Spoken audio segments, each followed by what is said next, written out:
Welcome to e-lectures on inverter. Today we are going to study about classification of inverter, voltage source inverter. In voltage source inverter we will be covering about single phase half wave bridge inverter and single phase full wave bridge inverter. Before going into classification of inverter, we must know what is the basic definition of inverter. Now inverter is a device which converts fixed DC into variable AC. Now it is a device which convert DC into AC. Now DC is of fixed nature and the output is in the form of AC, which is variable. Now how we can achieve a variable AC? Now there are two factors. Can be achieved by changing two factors, either voltage or frequency. If somehow we can change the voltage of output, then we have a variable AC, or other way to achieve a variable AC is to change the frequency. Now broadly we can see the classification of inverters. So there are basically on the nature of the source, there are two types of inverters. On the basis of source, it is current source inverter or voltage source inverter. As the name suggests, in voltage source inverter, the source will be voltage, and in current source inverter there will be a current source. Now voltage source inverter is also can be divided in many parts. Now, on the basis of phases, there can be two parts: single phase, three phase. In three phase also we have various sub parts, and in single phase also we have many parts. So in single phase you can see there are two types: half bridge inverter and full bridge inverter.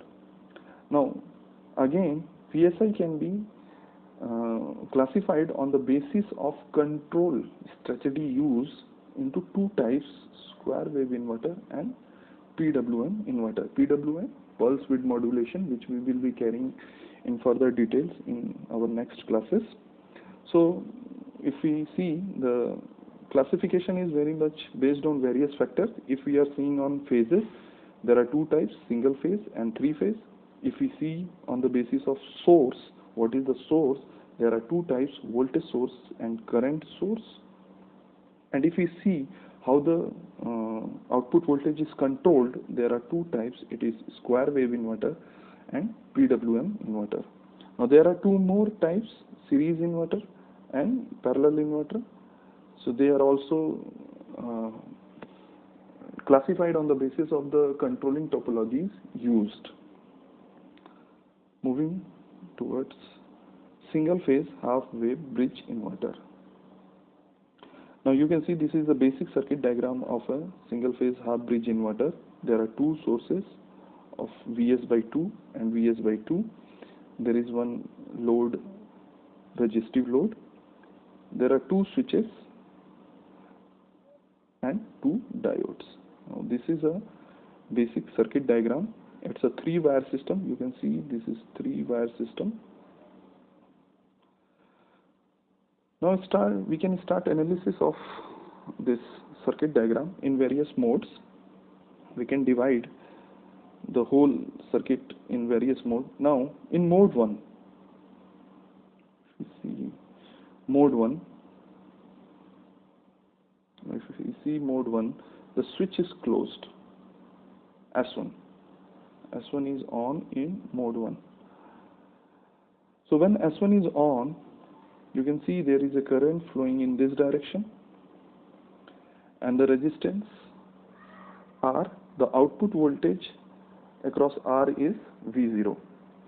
Now by simple KVL equation we can see that when the S1 is turned on, output voltage is equal to Vs/2. Now you can see in the mode 1, the switch S1 is on and current starts flowing in this direction. We have marked the polarity of V0, this side plus and here minus. Now you can see a current flows from this side to this side, and by KVL equation we have V0, which is equal to Vs/2. Now moving towards mode 2, in mode 2, S2 will be turned on. When S2 will be turned on, you can see the direction of the current is reversed. Earlier the current was in this direction when S1 was on. Now the direction of the current is in this direction. You can see the two currents are in opposite direction. So when S2 is on, the current is in this direction. Now you can see if the polarity, now the polarity is, by default polarity is this. Now if we will write the KVL equation, now the KVL equation will come out to be V0 is equal to minus Vs by 2.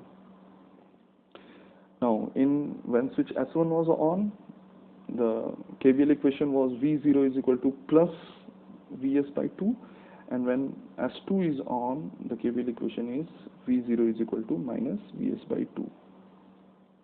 Since the load is resistive, these two diodes will not come in picture. When we will change the load, these two, we will see what are the functions of these diodes. But in basic half bridge inverter with a resistive load, we do not require these diodes. These diodes are freewheeling diodes. Now you can see in the waveform, this is pulse width, now gate firing pulse width for S1 switch, and this is for S2 switch.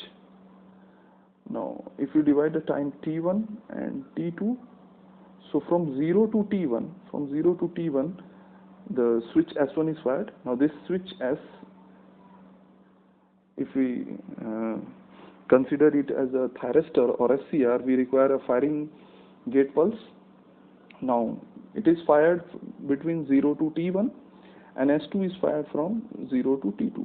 So when switch S1 is on, you can see for our load, this graph is, the output voltage is Vs by 2 for half bridge. Now in these two there are two labels.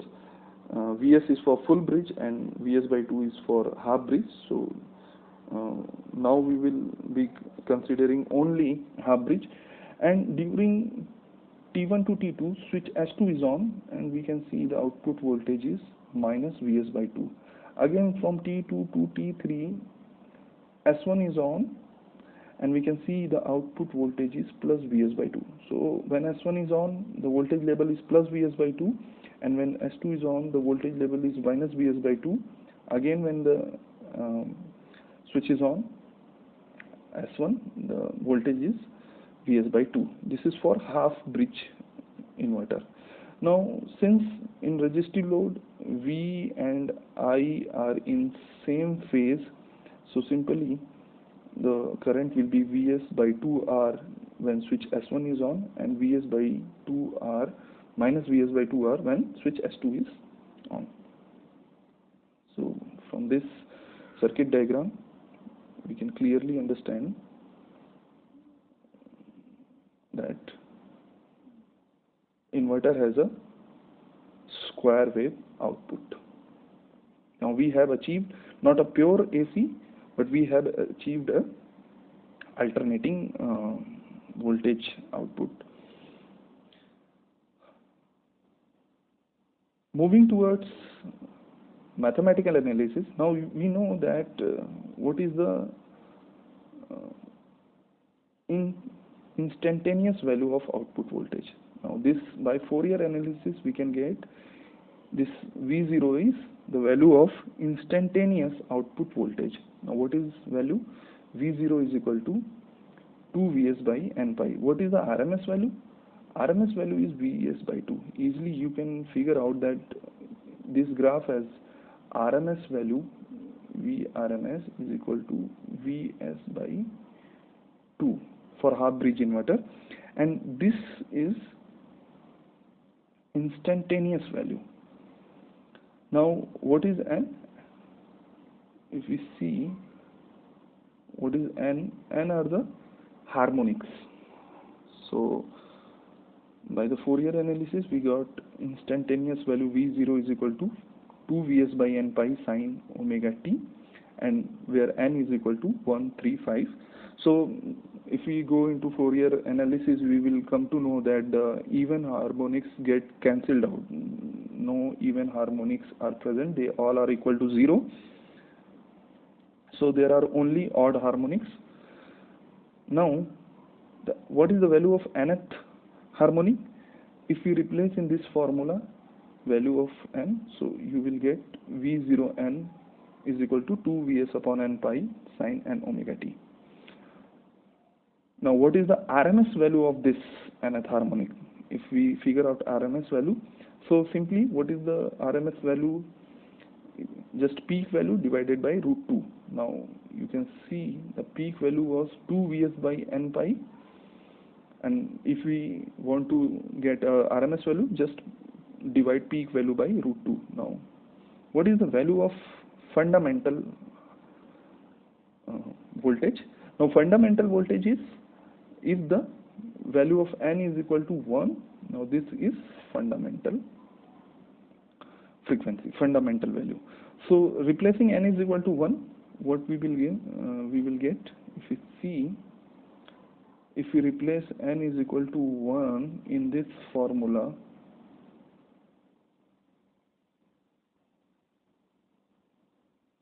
now this is the RMS value of nth harmonic, and if we want the fundamental value, we have to replace n by 1. Now this is the RMS value of fundamental voltage, that is V01 is equal to root 2 Vs by pi.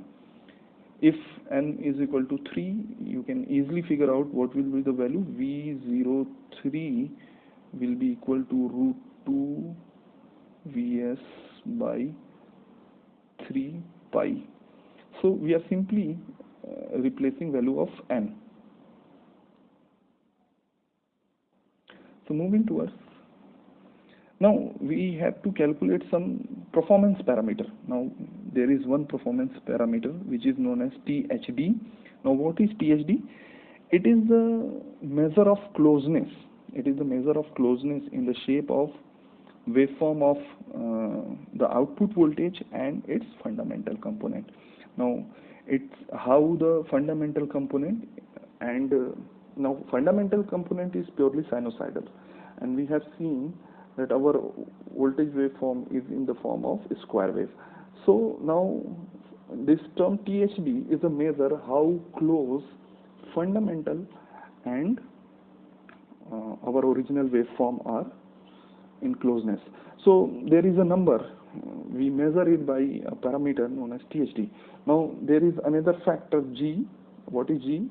It is simply ratio of fundamental component and RMS value. Now remember, what was the RMS value for half bridge inverter? It was Vs by 2. Now what is the value of fundamental voltage? Now fundamental voltage is this. We can easily obtain the RMS value of fundamental voltage by replacing n is equal to 1, and if you are interested in RMS value, we have to divide the peak value by root 2. Now this is the fundamental value. Now G is a factor which is fundamental value divided by R. Now what is THD? Now we know definition. It measures the closeness in the shape of waveform of original wave, original voltage wave, and its fundamental component. Now moving towards formula for THD. Now formula for THD is, it is the ratio of all the n harmonics, all the RMS value of all the n harmonics,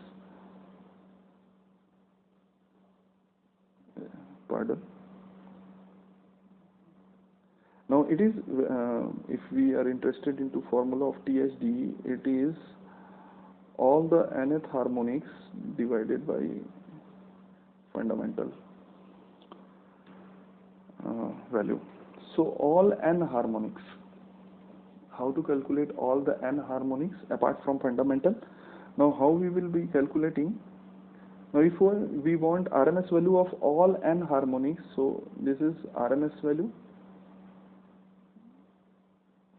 divided by subtract by fundamental value.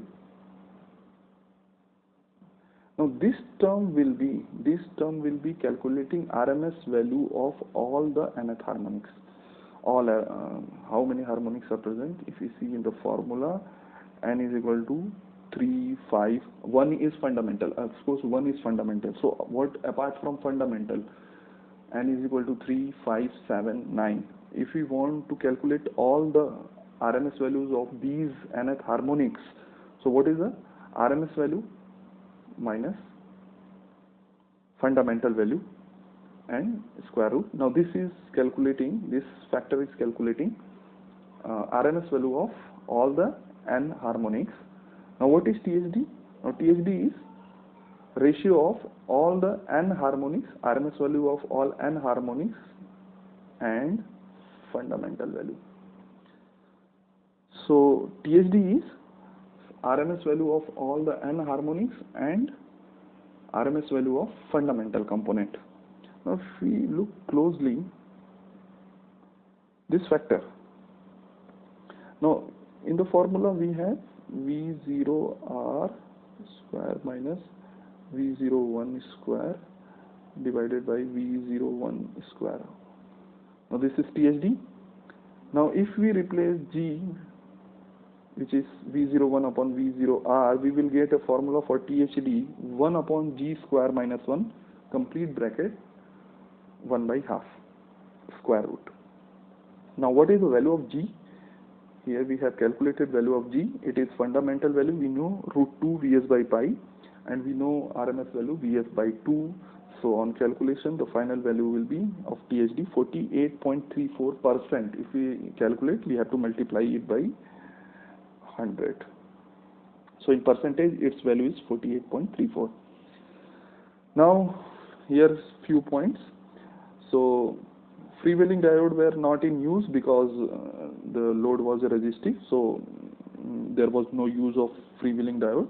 Of course it will come into play when we will change the load RL or RLC. Here it is written. Shape of V0 does not depend on the load. Okay, whatever the, here you can see, whatever the load is, the shape will remain same. You can see if we change to RL load also, RL load, if there is a RL load here, then also the output voltage waveform will be this only, and if there is RLC load also here, then output voltage waveform will be same. We will see. Now moving towards full bridge inverter. Now full bridge inverter with R load. Again the diodes will not come into play as the load is very simple and it does not require a feedback path. So moving towards its operation, we can divide its operation in mode 1 when switch S1 and S2 are on. So when switch S1 and S2 are on, you can see the current will flow in this direction and it will come back. So this is the path. When S1 and S2 are on, we can see the voltage polarity plus minus. So what is the KVL equation? If you see what is happening, this is source, now switch S1, this is load, and now this is switch S2, and this is one. Now this switch S1 is closed, now switch S2 is closed, this is R, here plus minus V0, this is, and this is Vs. So what is the equation? Now this is simplified mode 1. So if we see that what is the voltage equation, Vs is equal to V0. Now remember what was this equation in half bridge inverter? It was V0 is equal to Vs by 2. Now this equation has changed to V0 is equal to Vs. So here you can see in the waveform it was Vs for full bridge, Vs when S1 and S2 are on. Switch S1 and S2 are on. And when switch, now in mode 2, you can see this switch S3 and S4 are on. So now the path is, the current will be delivered. Now current enters in this side. Now earlier it was going in this direction. Now the current has reversed and now it will be getting a path from this to this. So now you see the voltage, output voltage equation V0 has been reversed minus Vs. Now again, in half bridge inverter it was minus Vs by 2, now it is minus Vs for full bridge inverter. Now the voltage level is 2 times. From half bridge it was Vs by 2, so in the full bridge it will be Vs. Now when it was minus Vs by 2 in half bridge, it is minus Vs for full bridge. Now these are the two modes. You can easily draw the waveform. And for the current also, since the resistive load, the current and voltage will be in same phase with magnitude change. Now this is the instantaneous output voltage by Fourier analysis, of course. Here you can get nth harmonic by simply replacing value of n. Now what is the value of nth harmonic? 4 Vs by n pi sin n omega t. If we are interested in RMS value, just divide by root 2. So what is the RMS value of fundamental component? Just simply replace n is equal to 1, V01 is equal to 2 root 2 Vs by pi. Now it was in case of half bridge, in case of half bridge it was V01 is equal to root 2 Vs by pi. Now in case of full bridge it is 2 root 2 Vs by pi. Now again G is the ratio of fundamental component upon RMS, so you can easily calculate, it is 2 root 2 by pi. Now THD, again THD, the THD formula here, 1 upon G square minus 1 and the whole bracket square root. So here we can calculate, and on calculating we are getting this. So easily we can calculate THD for the two. Now THD here and THD here. Now moving towards other load. What if the load is RL or RLC? So in single phase half bridge, first of all we will tackle with single phase half bridge. Now when S1 is on, mode 1, now when S1 is on, you can see the current is moving towards this direction. Now voltage polarity is marked this as a positive and current is this as a positive. Now we have considered the reference value. Now whenever the current is in this direction, it is positive current, and voltage in this direction is a positive voltage. If the current flows in this direction, it will be treated negative, and if the voltage polarity is coming like this, it is a negative voltage. So moving towards mode 1, when switch S1 is on, you can see the current is in positive direction and the voltage drop will be here. Now you can see voltage is positive, current is positive, power is positive. What it means? That the power is delivered from source side to load side. Now source is delivering the power to load. Now L stores energy. The L, this component L is storing energy. So you can see that L stores energy during switch on mode. Now what will happen during switch mode 2? In mode 2, D2 is on. Now here D2 is on. So what will happen? The inductor will change its polarity. Now inductor will act as a source and it will deliver power to source, second source, and from this direction D2 it will be covering the path. So in mode 2, what is the path? In mode 2, this is the path from D2. Now source half Li square. Now inductor is acting as a source and it is delivering power to both the original source Vs by 2 and the resistive load R. L is releasing its energy in mode 2. Now coming towards mode 3, S2 is on. Now, what will happen when S2 is on? You can see when S2 is on, the current is again in negative direction. Now this is positive direction, and current when S2 is on, it will be in this direction, and from this it will be completing path.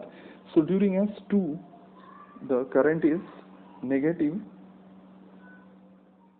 And voltage is also negative, since the positive voltage we have considered in this direction, and you can see the voltage drop will be coming across load in this direction. So voltage is also negative, but the power is positive. Why power is positive? Because source is delivering power to load. Now when in mode 2 power was negative, why?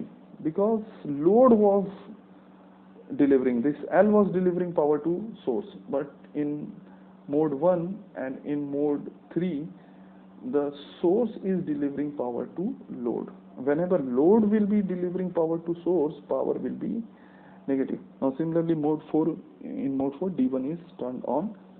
So this is the 4 mode operation of half bridge inverter for other loads if the load is R. So you can see these diodes are acting as a feedback path. They are providing path whenever the main switches are off.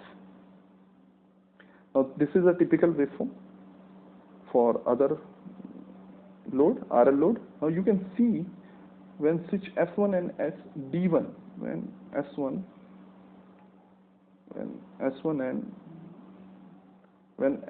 and D1 are working as a closed switch, the output voltage V0 is Vs by 2, and when S2 and D2 are on, V0 is minus Vs by 2. Same fundamental, here it is Vs.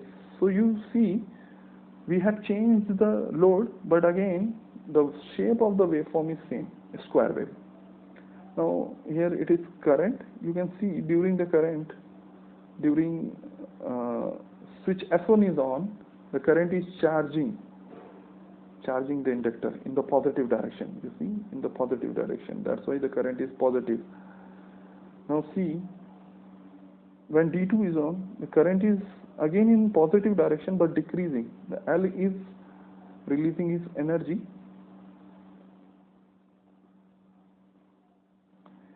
L is releasing its energy in mode 2, but again the current is in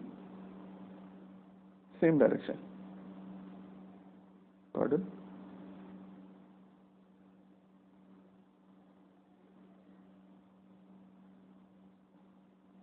So current is in this direction. This was a positive direction. Now you see the current is positive direction when D2 is acting, but it is decreasing. Now L is releasing its energy. So during this period, when S1 was on, current was increasing in positive direction. During D2, the current is decreasing in this direction. Now we can simply figure out that during S2 the current is in negative direction, and it is charging inductor in negative direction, the polarity has changed. And when D1 is on, the current is again in negative direction, you can figure. Now what if the load is RLC? Now when the load is RLC, the waveform will be changed. Now when overdamp, RLC overdamp means C is greater than L. So when you can see that in the RLC overdamp direction, there is two conditions, RLC overdamp and RLC.